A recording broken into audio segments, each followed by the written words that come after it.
Good morning, everybody. It's that time of day again for the daily review. So hopefully you guys had a good F&M. I didn't because I got so busy that I couldn't even play. So yeah, I totally missed.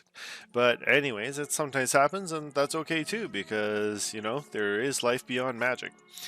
All right. So, anyways, we got today. Now, in today's video, I do want to talk about something. So, just hold on.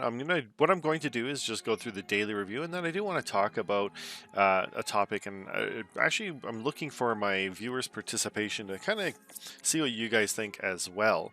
So, first of all, I'm going to go and cash in this reward here. Now, here's one of the pieces. Oh, sweet. One thing I would recommend is that you do actually play at least every 3 days, okay? Because you get a new one of these daily quests every 3 days, and so if you like, for instance, if I don't fulfill one of these daily quests today, then tomorrow I'm going to get another one, and it just won't appear, and so you'll miss it. And as you can see, I've got red, green, red, white, white, blue. So if I play like a Boros deck of some sort, then I'm almost certainly going to get at least two of these at the same time, maybe even all three, and that way I can, just get them all at once. And it's a good idea to try and get these because, otherwise you're potentially losing on, well, at least 500 gold. All right, but also there's experience with it as well. So like I would miss, like, let's say at a minimum 500 mastery experience and 500 gold. So you definitely should do that. And a good way to do that is actually in doing any one of these drafts. So I might try and do that later on today if I have time. I will really make an effort to get those done just because it's just a good idea to, especially if you don't want to sink a ton of money into the game. All right. So yeah, let's go to these. I've already covered. They're all good. You should play them. You should play them if you whatever interests you the most. If you are mostly a standard player, then Quick Draft Core Set 2021 is probably the better one. If you are mostly, if you want to just have like some fun and collect some potentially historic cards and stuff like that, then Jumpstart's a good way to go as well. But there are a lot of standard cards in Jumpstart as well. So I believe that there's a lot of Core 2021 cards in there. So, it's not necessarily the worst to go into that. I'll be excited to see actually how this works, but I have not had a chance to play just because life and reasons. Okay, let's go take a look at the store. So, okay, it looks like just card styles, but I did actually purchase that deal for the 3,400 gems yesterday.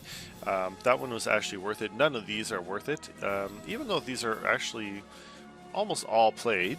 But yeah, none of these are worth it. And this, again, this is just kind of a feel-bad thing because Cub Warden was one of the rewards for the Ikoria Mastery Pass. And so, like, then to see like them offering it like 75% off, later on, just seems like kind of a joke. But I don't actually get the mastery pass for the card style rewards for the mastery tree.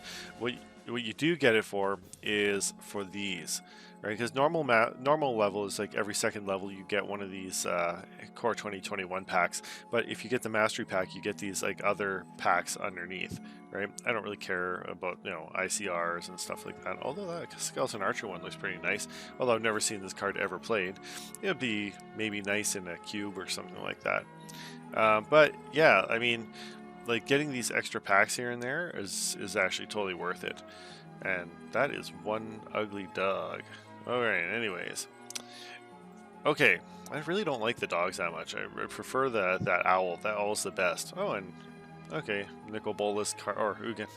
People are gonna rip me in the comments for that one. Ugin card sleeve. Okay, cool. Oh, and this one goes up to 90, level 90. Okay. All right, I didn't even look because I'm probably gonna get them all anyways. Okay, so the other thing I want to talk about is double masters.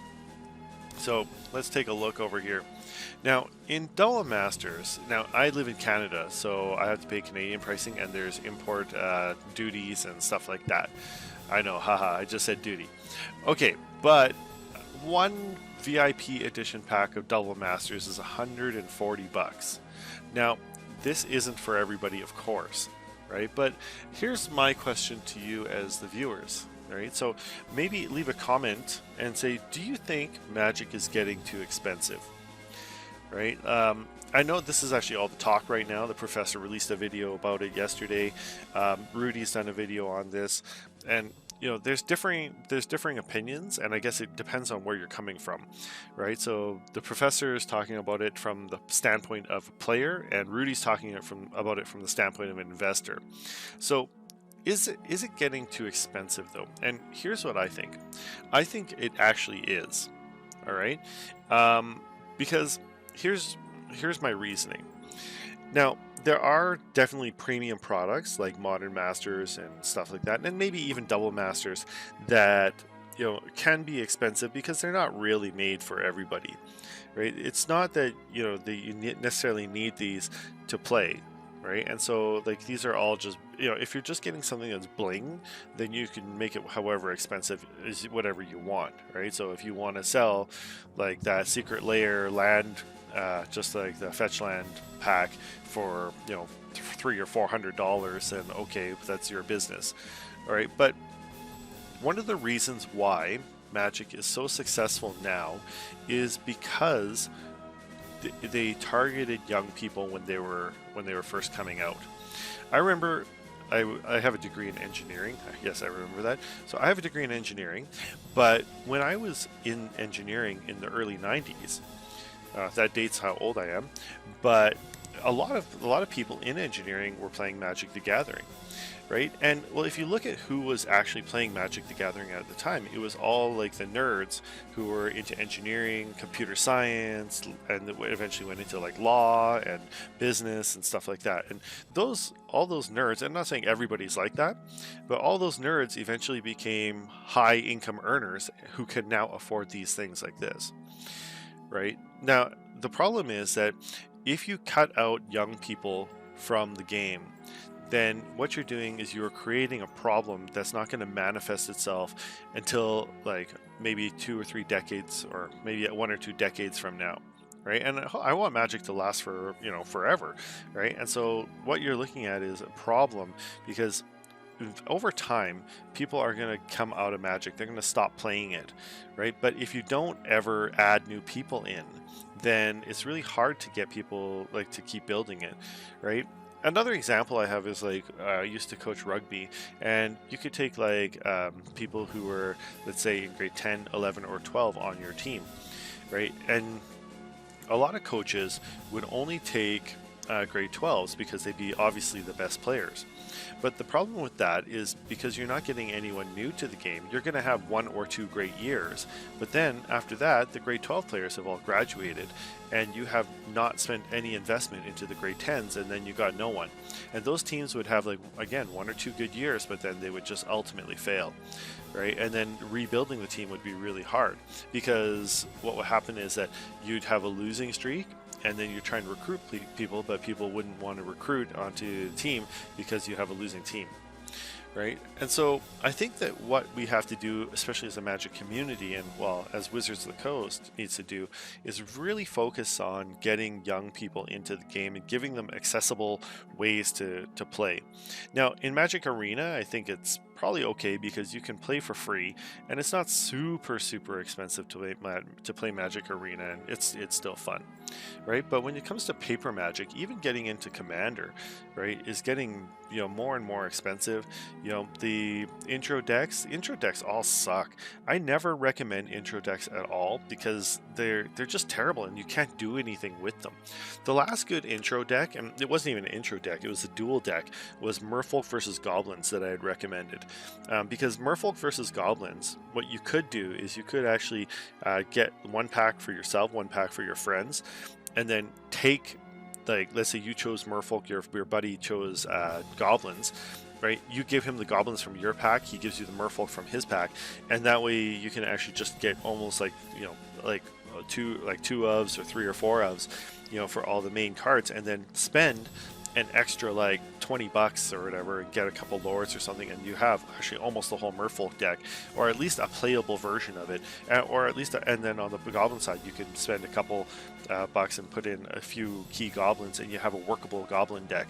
And then on top of that, whenever you do get more money, you can actually put the money into into that and slowly build it up into a proper competitive modern deck, right? And I think those are good on ramps. What they have now is like is really nothing. There's not really an easy way for new players to get into Magic, especially Standard is by far the most expensive format. And some of the decks in Magic for in Standard cost like $500. And who can only the super rich kids can play that.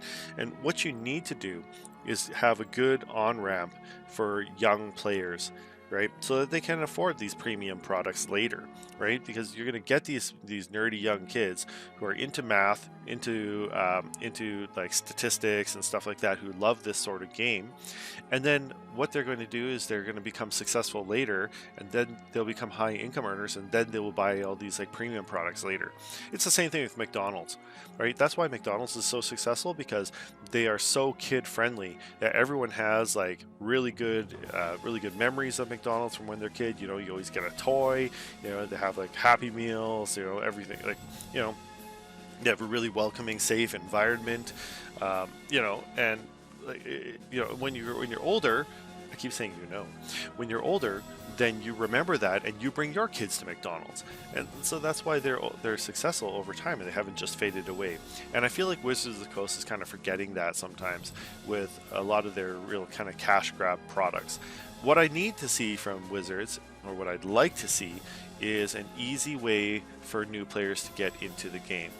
Now, just so you know, I've actually been successful at getting probably like 50 people into the game, right? Because I think this game is awesome and I want everyone to play it, but the way I do that is I have to build them my own deck, right? So when I play with them, I usually build them a deck and then I just give it to them, right? And that way, like they get into it. But that means I had to build like 50 decks on my own, right? That's not that easy, and it's not that easy to point to someone and say, hey, I'm gonna have to build a deck for every person I meet that I want to get into the game.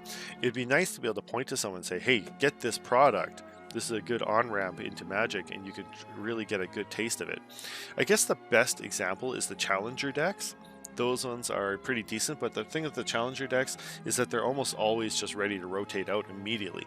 So I think Wizards needs to recognize that, yeah, investors and people who are just playing the game strictly for a financial reason need to recognize that you're going to have to take a hit at some point to keep the game alive. Because if the game ends up like fading out, then all your collections and stuff are going to be worthless anyways. So anyways, that's all I have to say for today. Let me know in the comments if you agree. Like, do you think that Magic is too expensive? And let me know why or why not. Like, maybe you think it's just totally fine. So that's it for today. Look forward to hearing what you guys have to say. Thanks for watching. I'll see you next video.